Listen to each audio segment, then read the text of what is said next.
नवरत्न company सूची में नवीनतम जोड़ा गया केंद्रीय पीएसयू कौन सा है? रेल विकास निगम लिमिटेड, आरवीएनएल जिसको बोला जाता है, Bharat electronic limited, national aluminium company, Hindustan aeronautics limited. अभी देखिए, हाल ही में वित्त मंत्रालय ने रेल विकास निगम लिमिटेड को नवरत्न जो कि सेंट्रल पब्लिक सेंटर एंटरप्राइज में अपग्रेड करने की मंजूरी दे दी है। तो यहाँ पे ध्यान रखिएगा, नवरत्न के लिए कुछ कंडीशन होता है, जैसे कि जो प्रॉफिट एनुअली होना चाहिए 5,000 करोड़ यहाँ पे होना चाहिए। इसके अलावा जो टर्नओवर एक साल में कम से कम यहाँ पे 25,000 करोड़ यहाँ पे होना चाहिए।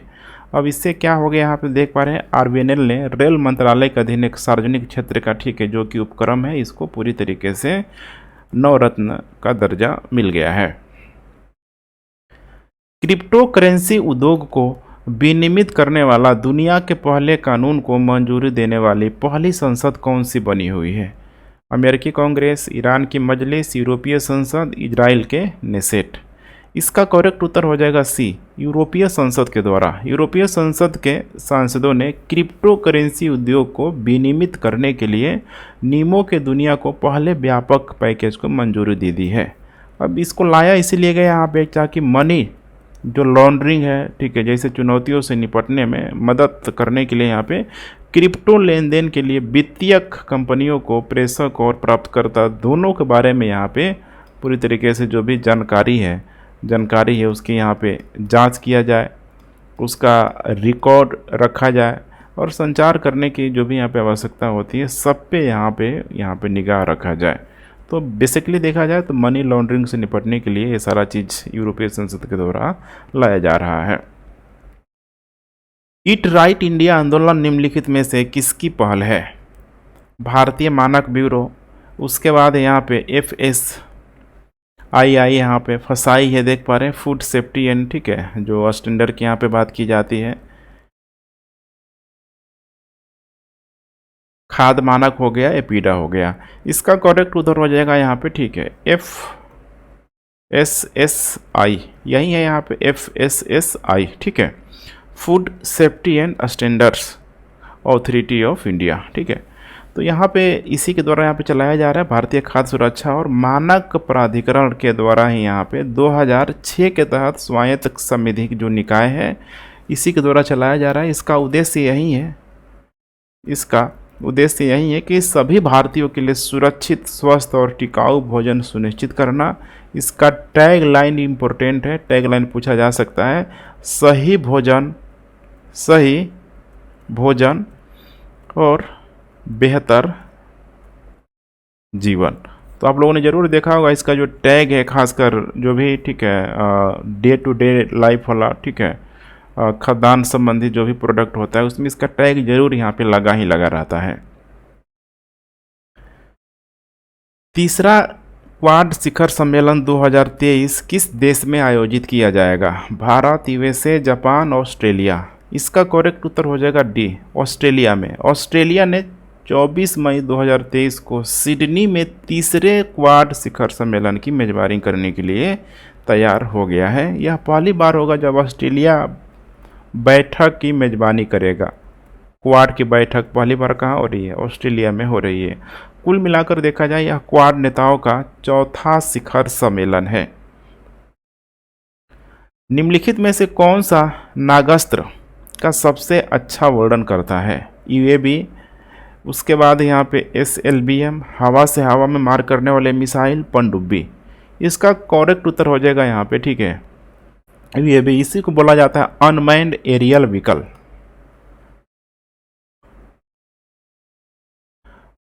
अनमैन्ड एरियल व्हीकल, ठीक है। सौर उद्योग नागपुर को भारतीय सेना को मानव रहित हवाई वाहन नागास्त्र की आपूर्ति करने का आदेश मिला हुआ है। अब सोलर इंडस्ट्री नागपुर की 100% जो सहायक कंपनी है जिसका नाम इकोनॉमिक्स एक्सप्लोसिव लिमिटेड द्वारा डिजाइन और विकसित किया जा रहा है। यह भारत का, ध्यान रखिएगा, पहला स्वदेशी लोटर म्यूनिशन यहाँ पे है। हाल ही में दलाई लामा को रेमन मैग्सेसे पुरस्कार व्यक्तिगत रूप से प्रदान किया गया। उन्हें किस वर्ष में पुरस्कार जीता हुआ था? 1989, 1959, 1966, 1982। ठीक है, करेक्ट उत्तर हो जाएगा इसका 1959 में। 1959 का रेमसे जो मैग्सेसे जो पुरस्कार होता है 64 वर्ष के बाद व्यक्तिगत रूप से यहाँ पे दलाई लामा को प्रदान किया गया था। इसकी जो उपलब्धि की हम लोग बात कर लें दलाई लामा की, तो पवित्र धर्म की रक्षा में तिब्बती समुदाय के वीरतापूर्ण संघर्ष का समुदाय के नेतृत्व किया गया था। उनके बड़े भाई ग्यालो, ये भी याद रखिएगा, ग्यालो थोंडेन ने अगस्त 1959 में फिलीपींस के मनीला में उनकी ओर से मैग्सेसे पुरस्कार प्राप्त किया हुआ था। अप्रवासी उपलब्धि पुरस्कार 2023 से किसे सम्मानित किया गया है? नीली बेदापुडी, डेरियस एडम्सकी, सिरेना चान, जेरेम रॉबिन्स। इसका करेक्ट उत्तर हो जाएगा ए, नीला बेदापुंडी को। नीला बेदापुंडी को अमेरिका में उच्च शिक्षा में उनके योगदान के लिए अप्रवासी उपलब्धि पुरस्कार से सम्मानित किया जाएगा। वह पेन स्टेट यूनिवर्सिटी की भारतीय अमेरिकी अध्यक्ष है। याद रखिएगा, पेन स्टेट यूनिवर्सिटी की भारतीय अमेरिकी अध्यक्ष है। नासा के आर्टेमिस मिशन पर काम करने के लिए बिहार से किसे चुना गया है? मनोज पांडे, प्रकाश मिश्रा, दिव्या प्रकाश, राधा मोहन। इसका करेक्ट उत्तर हो जाएगा यहाँ पे दिव्या प्रकाश को। नासा ने अपने आर्टेमिस मून मिशन में मुजफ्फरपुर के दिव्य प्रकाश को शामिल किया हुआ है। दिव्य प्रकाश ने प्रिजर्वेंस रोवर में कैटरपिलर ट्रैक लगाने का विचार दिया, जिसने रोवर वहाँ पे जाके फंस न जाए। उन्होंने एक उन्नत वायवीय वसंत प्रणाली स्थापित करने का विचार दिया, जिसे नासा द्वारा इनको यहाँ पे चुन लिया गया है। ध्यान रखिएगा, दिव्य प्रकाश। HSBC इंडिया ने किसे अपना ब्रांड इन्फ्लुएंसर नियुक्त किया है? विराट कोहली, MS धोनी, सौरव गांगुली, रोहित शर्मा। करेक्ट उत्तर हो जाएगा विराट कोहली। यहाँ पे जो बैंक है यहाँ पे देख पा रहे हैं, ठीक है, HSBC इंडिया का, ठीक है, विराट कोहली को अपने ब्रांड इन्फ्लुएंसर के रूप में नियुक्त करने का निर्णय लिया है। भारतीय बाजार में अपनी उपस्थिति का विस्तार करने का ये सब यहाँ पे हिस्सा है, ताकि अधिक से अधिक कस्टमर आ सके। किस देश ने 1 अरब भोजन बंदोबस्ती अभियान शुरू किया है? सऊदी अरब, संयुक्त अरब अमीरात, कतर, ईरान। इसका करेक्ट उत्तर हो जाएगा यहाँ पे सऊदी अरब अमीरात। ठीक है, इसी के द्वारा यहाँ पे 1 अरब भोजन बंदोबस्ती अभियान शुरू होने के बाद 15 दिनों में यहाँ पे $500 मिलियन से अधिक तक यह पहुँच गया है। दुबई के उपराष्ट्रपति और शासक शेख मोहम्मद बिन राशिद ने पवित्र माह से पहले रमजान ड्राई, ठीक है, रमजान जो होता है ना फूड, जो ड्राई का अभी यहाँ पे शुभारंभ किया हुआ है। भारत के लिए 7वें राष्ट्रीय स्वास्थ्य लेखानुमान 2019-20 के अनुसार कुल सकल घरेलू उत्पाद में सरकारी स्वास्थ्य व्यय कितना है? सरकारी स्वास्थ्य व्यय कितना है? 1.35%, 2.2%, 0.80%, 3.1%।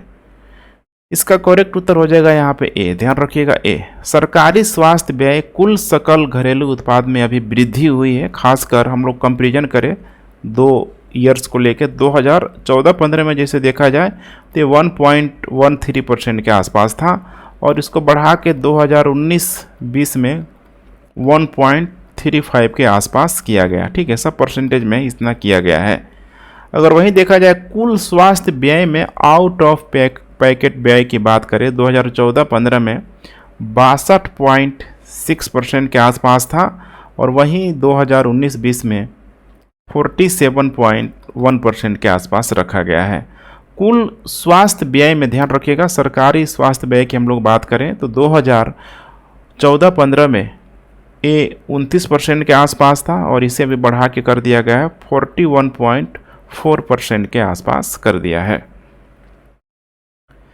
बंदरगाहों, जलमार्गों और तटों के राष्ट्रीय प्रौद्योगिकी केंद्र ने अपना खोज परिसर किस आईआईटी में स्थापित किया?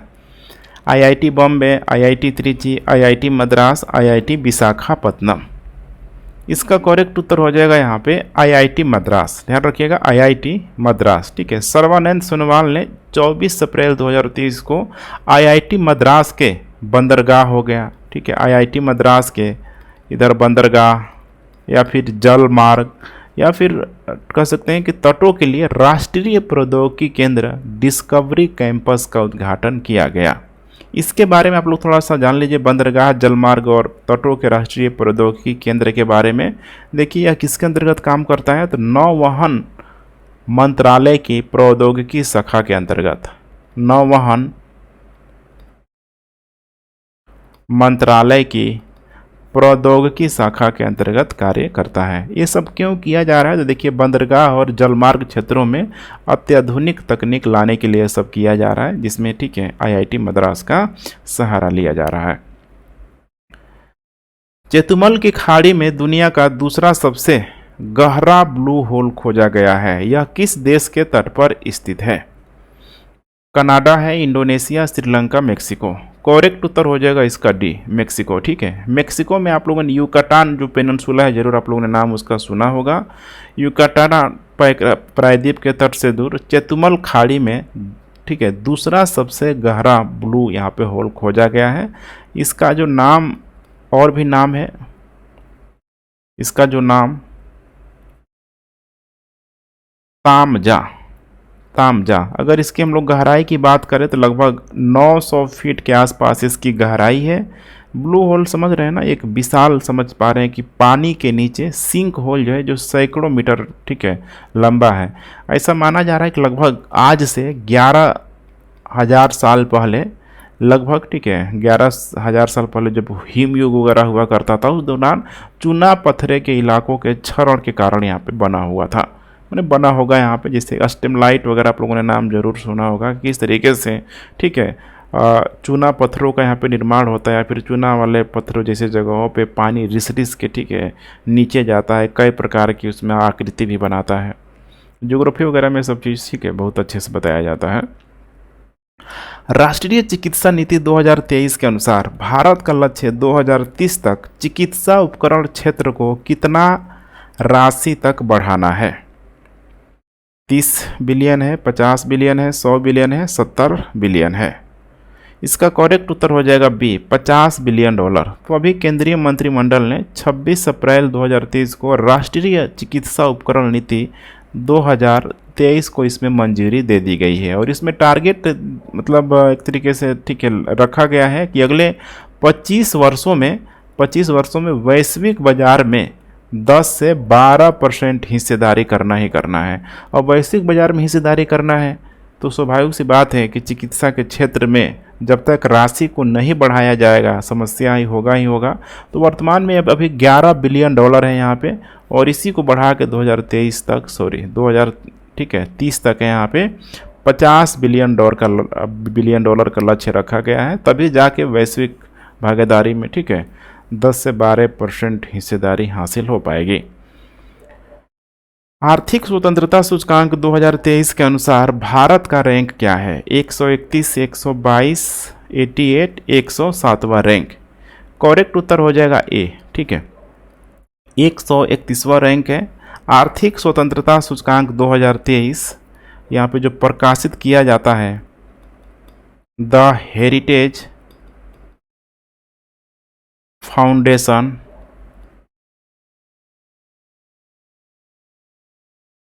प्लस द वॉल ऑफ, नाम इसका जरूर आप लोगों ने सुना होगा, the wall of Street Journal द्वारा प्रकाशित किया जाता है, ठीक है। इसमें भारत की स्थिति की बात करें यहाँ पे, तो भारत को ज़्यादातर यहाँ पे अनफ्री,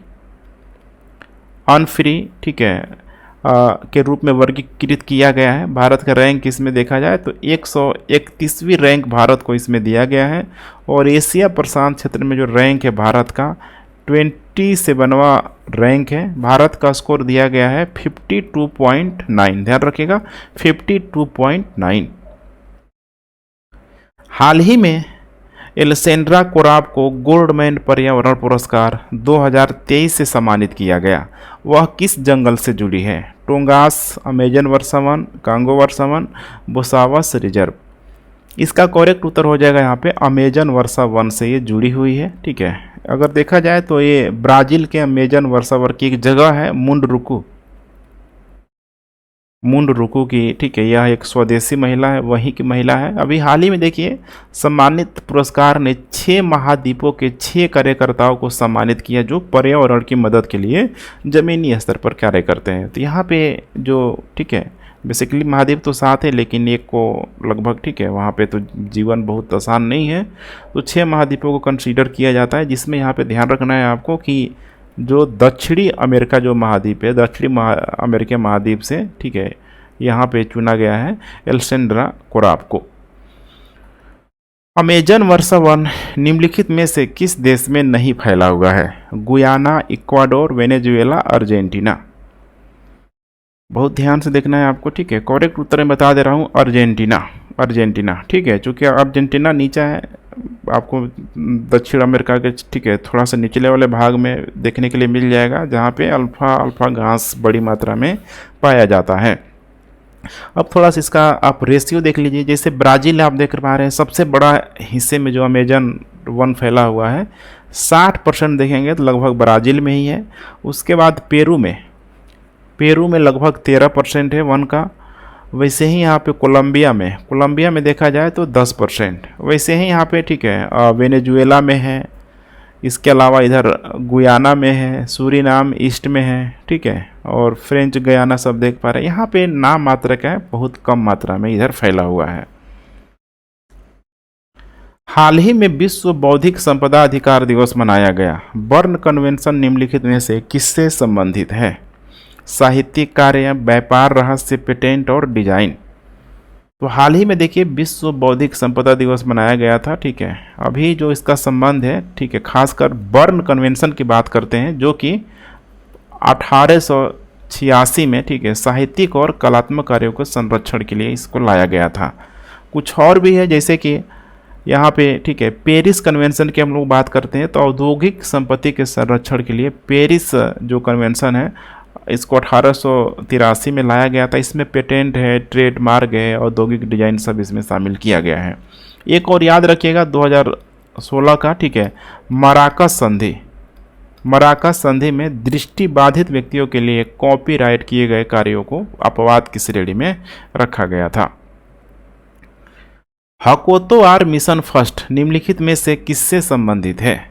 यूएसए है, जापान है, सिंगापुर है, उत्तर कोरिया है। इसका करेक्ट उत्तर हो जाएगा यहाँ पे जापानी स्टार्टअप की पहली निजी, ध्यान रखिएगा पहली निजी चंद्र लैंडिंग वो अभी सक्सेसफुल नहीं हो पाया। हकुतो उसी का नाम रखा गया है, हकुतो आर मिशन। ठीक है, इसका लैंडर से संपर्क टूटने के बाद विफल हो गया। जैसे भारत का जा रहा था मार्स मिशन को याद करिए, ठीक है संपर्क ही टूट गया लैंडर से, तो वैसे ही यहाँ पे भी है। ठीक है, सबसे अधिक संभावना है कि यह चंद्र सतह पर दुर्घटनाग्रस्त हो गया है।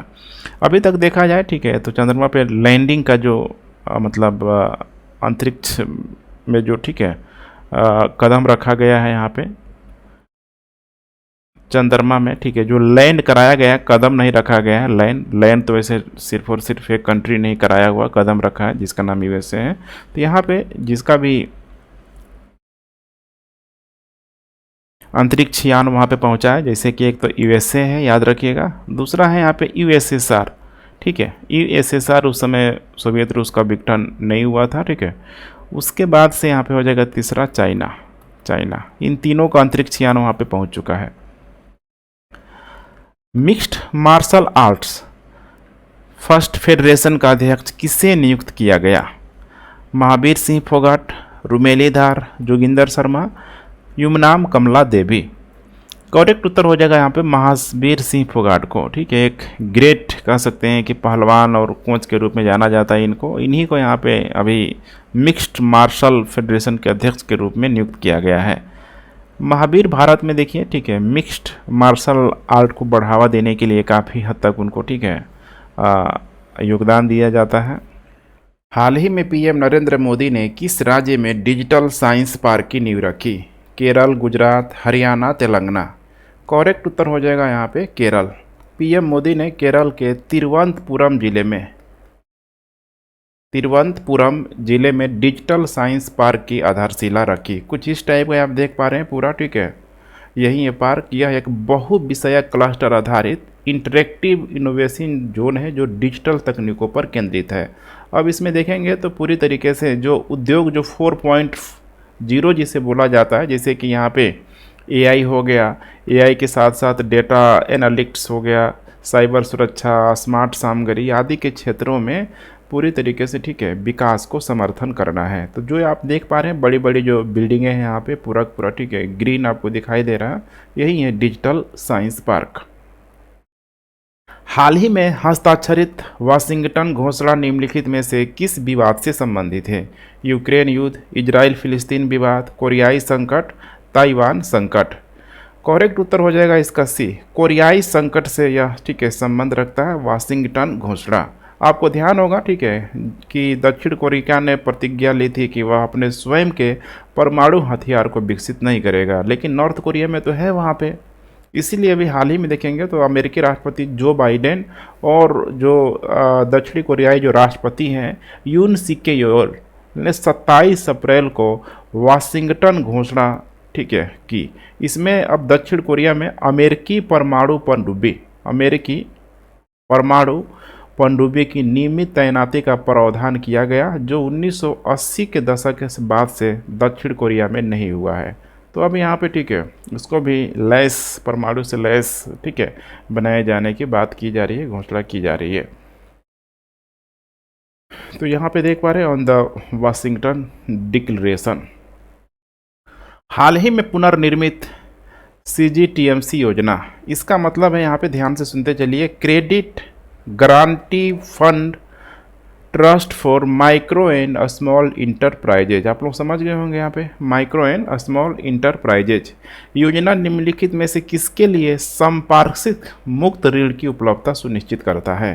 कृषि के लिए, MSME के लिए, इंफ्रास्ट्रक्चर के लिए, सिंचाई के लिए। अब नाम से ही लग रहा है यहाँ पे माइक्रो स्मॉल, ठीक है, तो यहाँ पे है MSME, micro small medium enterprise, ठीक है। अभी नारायण राणे जो कि, ठीक है, मेंबर है, MP है, वह भी, ठीक है, मुंबई में संशोधित CGTMAC का शुभारंभ किया। इसके बारे में हम लोग जान लेते हैं। देखिए 2000 में इसको यहाँ पे लाया गया था।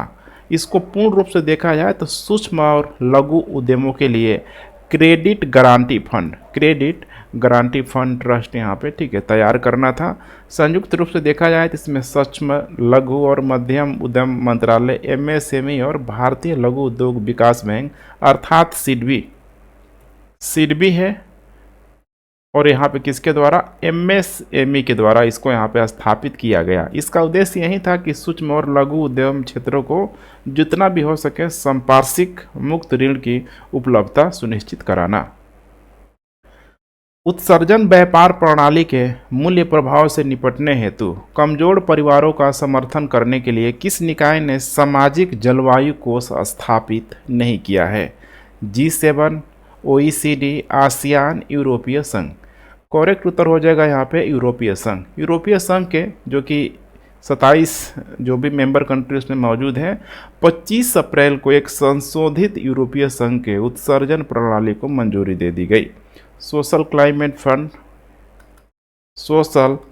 फंड इसी को बोला जाता है सामाजिक जलवायु कोष, ठीक है।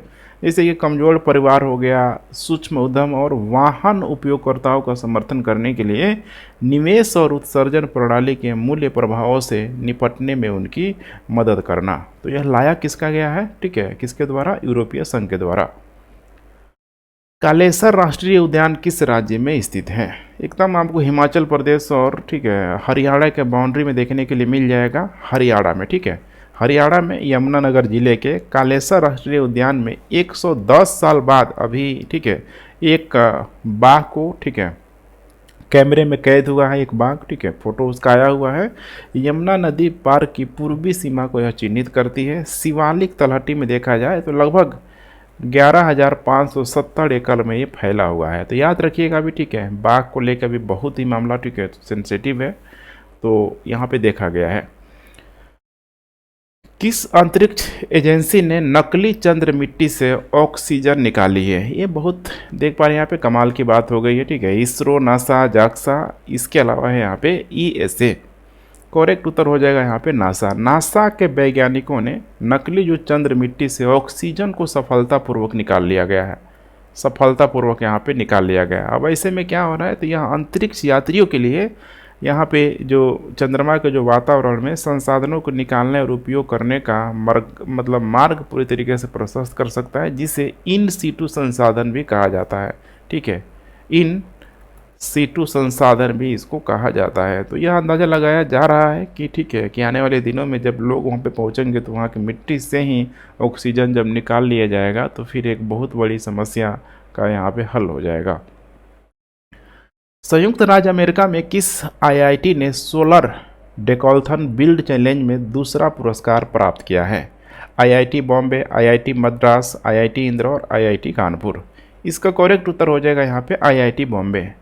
आईआईटी बॉम्बे की शून्य टीम ने, क्योंकि यहाँ पे टीम बनता है, शून्य टीम ने संयुक्त राज्य अमेरिका में सोलर डेकाथलॉन बिल्ड चैलेंज में दूसरा स्थान हासिल किया है। इसका ठीक है जो सबसे बड़ा जो कारण होता है समझने का प्रयास कीजिए कि मुंबई की गर्म और आर्द्र जलवायु में वायु की गुणवत्ता की चुनौतियों का समाधान करने के लिए डिजाइन किया गया अभिनव शून्य, समझ रहे हैं ना, ऊर्जा घर इसमें बनाया गया। यही है सोलर डेकाथलॉन बिल्ड ठीक है चैलेंज।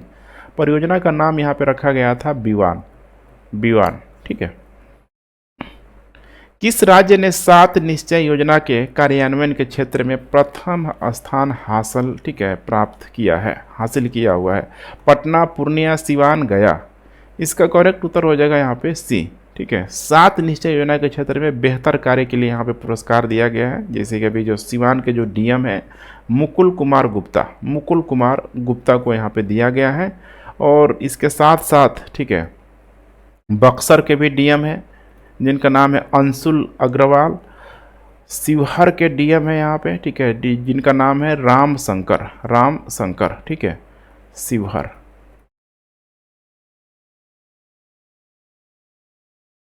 देशों के किस समूह ने काला सागर अनाज सौदे के विस्तार, पूर्ण कार्यान्वयन और विस्तार का आह्वान किया? G7, OECD, आसियान है, यूरोपीय संघ है। इसका करेक्ट उत्तर हो जाएगा यहाँ पे G7। यहाँ पे देख पा रहे हैं किस समूह ने काला सागर अनाज सौदे के विस्तार, पूर्ण कार्यान्वयन और विस्तार का आह्वान किया? G7 के द्वारा किया गया है। जो भी यहाँ पे 7 जो कंट्री मौजूद है यहाँ पे काला सागर के माध्यम से यूक्रेनी अनाज निर्यात करने के लिए महत्वपूर्ण सौदे के विस्तार, पूर्ण कार्यान्वयन और विस्तार का आह्वान किया हुआ है। संयुक्त राष्ट्र और तुर्की की मध्यस्थता से जुलाई 2022 में इस्तांबुल में समझौते पर हस्ताक्षर भी कर लिया गया है। ठीक है, जिससे यूक्रेन को अपना कई काला सागर बंदरगाहों से 27 मिलियन टन से अधिक अनाज निर्यात करने की अनुमति मिली हुई है। तो यूक्रेन के फेवर में ठीक है काफ़ी अच्छी जो पहल किया जा रहा है G7 के देशों के द्वारा। अमेरिकी बेस कैंप रेड क्लाउड और कुसान एयर बेस किस देश में स्थित है? यूक्रेन, जापान, बेल्जियम, दक्षिण कोरिया। इसका करेक्ट उत्तर हो जाएगा डी, दक्षिण कोरिया। ध्यान रखिएगा दक्षिण कोरिया में यह स्थित है। यहाँ पे ध्यान से देखते चलिए अमेरिकी बेस कैंप रेड क्लाउड और कुसान एयर बेस ठीक है दक्षिण कोरिया में यह स्थित है। तो यहाँ पे आप देख पा रहे हैं साउथ कोरिया में जो भी यहाँ पे इम्पोर्टेंट जो भी बेस है जैसे कि इसमें जो नाम दिया गया है ठीक है रेड क्लाउड, ठीक है रेड क्लाउड है। इसके अलावा ठीक है कुसान एयर बेस है, यहाँ पे सब यहाँ पे किया गया है। चूँकि अमेरिका को आपको ध्यान में रख के चलना होगा कि पूरे विश्व में उसका कई जगह ठीक है बेस कैंप के रूप में मौजूद है जो कि अलग अलग देशों को यहाँ पे चिन्हित किया भी गया है। इसे ध्यान से ज़रूर देख के चलिएगा। ठीक है।